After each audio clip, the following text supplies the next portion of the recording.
ஒரு சின்ன கிராமத்துல சாந்தின்னு ஒரு பொண்ணு. அவளுக்குன்னு ஒரே ஒரு மகன் மட்டும்தான், கணவன் இல்ல. அந்த ஊர்லயே ரைஸ் மில்ல வேலை பார்த்துக்கிட்டு தன்னோட பிள்ளைய நல்லபடியா வளர்த்து வந்தாங்க. சாந்தியுடைய பையன் மாநிலத்திலேயே முதல் மார்க் வாங்கி 12வதுல சாதனை படைச்சிருக்கான். அதே போல ஒரு பெரிய மெடிக்கல் காலேஜ்ல சீட் கிடைச்சிருச்சு. நிறைய ஸ்காலர்ஷிப் அவனுக்கு வந்து குமிஞ்சாலுமே கூட கொஞ்சம் பணம் பத்தல. அவங்க அம்மா எங்கெங்கயோ அலைஞ்சு திரிஞ்சு பணத்தை எல்லாம் ரெடி பண்ண ஆரம்பிச்சாங்க. அப்போதுமே பத்தல. என்ன பண்ணன்னு அவங்களுக்கு தெரியல. தன்னோட பையனை அவனுக்கு பிடிச்ச படிப்பை படிக்க வைக்கணும். அவன் ஆசைப்பட்ட எல்லாத்தையுமே அவங்க அப்பா இடத்துல இருந்து செய்யணும். அதுக்காக நான் எந்த எல்லைக்கும் போவேன்னு அவங்க அம்மா வைராக்கியமா பணத்தை எல்லாம் சேகரிக்க ஆரம்பிச்சாலுமே கூட பணம் இப்ப போதாம இருந்துச்சு. அவன் சின்ன வயசுல இருந்து அவங்க அம்மா கிட்ட ஒரு கேள்வி கேட்டுட்டே இருப்பான். ஏம்மா எல்லாமே தங்க வளையல் போட்டிருக்காங்க, நீ மட்டும் எதுக்குமா இந்த வெங்கல வளையல், அதுவும் கருத்து போன வளையல போட்டுட்டு சுத்திட்டு இருக்க, இதை கலட்டி போட்டுட்டு தங்க வளையல் போடுமான்னு சொல்லுவான். அதுக்கு அவங்க அம்மா சொல்வாங்க, இது உன் அப்பா எனக்காக ஆசையா வாங்கி கொடுத்தது, இப்ப அவரு உயிரோட இல்ல, இந்த வளையலாவது என் கூட இருக்கட்டும்,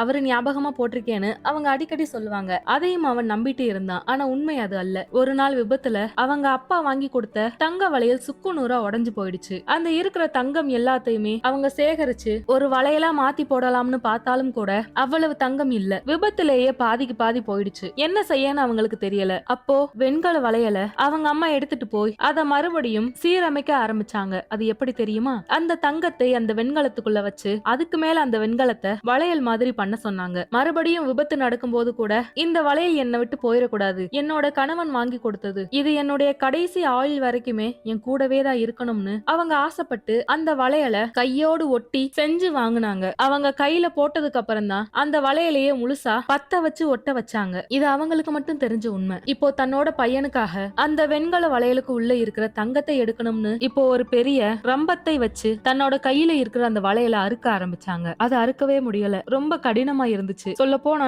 அந்த ரம்பம் உள்ள நுழையவே இல்ல. அந்த கை எந்த அளவுக்கு இருக்கோ அந்த அளவுக்கேவும் எந்த ஒரு இடைவெளியும் இல்லாம அந்த வளையல செஞ்சு போட்டிருந்தாங்க. என்ன பண்ணன்னு தெரியாம நகை பண்றவங்க கிட்டயே போய் அந்த வளையல கலட்ட சொல்லி கேட்டாங்க. அம்மா, இத கலட்ட முடியாது, இத அறுக்கவும் முடியாது, நீங்க உங்க கையோட ஒட்டி போட்டிருக்கீங்க, அப்படி ஏதாவது பண்ணா உங்க கையுடைய தோல் எல்லாம் போயிடுமே, என்ன பண்றதுன்னு சொல்லி கேட்க, பரவாயில்ல, என்ன ஆனாலும் பரவாயில்ல, உள்ள தங்கம் இருக்கு, நான் அதை எடுக்கணும், வேற வழி இல்லன்னு அவங்க சொன்னதுமே அந்த நகை பண்றவங்களும் என்னென்னமோ செஞ்சு கஷ்டப்பட்டு அதை வெட்டி எடுத்தாங்க. அதை வச்சுதான் அவங்க பையனுக்கு முழுசா ஃபீஸ் கட்டி முடிச்சாங்க. ஆனா தன்னோட பையனுக்கு தெரியக்கூடாதுன்னு தன்னோட கைகளை மறைச்சும் வச்சாங்க. அடுத்து முதல் நாள் லீவுக்கு அவன் வரும்போது தன்னோட அம்மா கைய பார்த்தான். அம்மா கையில வட்டமாக ஒரு தடிப்பு இருந்துச்சு. அதை பார்த்ததுமே அவனுக்கு உசிரே போயிடுச்சு. என்னம்மா, என்னாச்சுமா? கையில ஒரு வெண்கல வளையல் போட்டிருந்தீங்களே, அதையும் காணோம், கையில எப்படி இவ்வளவு அழுத்தமான தழும்பு இருக்கு, அந்த வளையல் தான் காரணமா? ஆனா இப்போ காயமாவே இருக்கே, என்னாச்சு? இப்படி எல்லாம் கேட்கும் போது அவங்க அம்மா சொல்ல தயங்கினாங்க. அம்மா, உண்மையை சொல்லுமா, என்னாச்சுமா? இப்படி அவன் வற்புறுத்தி கேட்கும்போது, இல்லப்பா,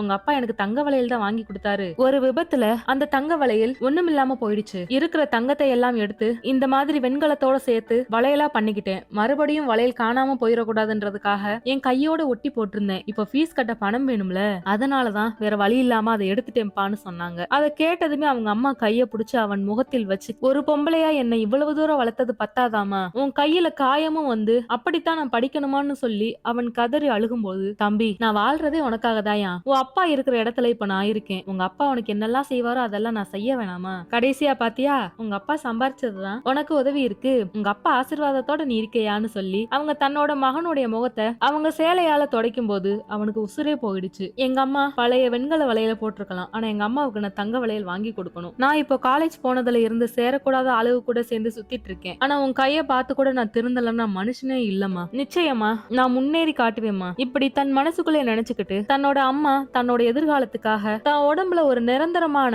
காயத்தை வச்சிருக்காங்களேன்னு நினைச்சு அவன் தினம் தினமும் அழுக ஆரம்பிச்சான். அந்த வெறியே அவனை நல்லா படிக்கவும் தூண்டுச்சு. பாதை மாற இருந்த இடத்துல அவனுடைய அம்மாவுடைய தியாகம், அவனுடைய அம்மாவுடைய அளவற்ற அன்பு, பாச பிணைப்பு, இது எல்லாமே அவனை முழுவதுமாக மாற்றியது. ஒற்றை தாயுடைய வழி அந்த நிலையில் வளர்ந்தவர்களுக்கு தான் புரியும். இந்த மாதிரி கதைகள் கேட்கணுமா? நம்மளுடைய சேனலை சப்ஸ்கிரைப் பண்ணுங்க, லைக் பண்ணுங்க, ஷேர் பண்ணுங்க, கமெண்ட் பண்ணுங்க. இன்னொரு கதையோட இன்னொரு நாள் வந்து பாக்குறேன். நன்றி, வணக்கம்.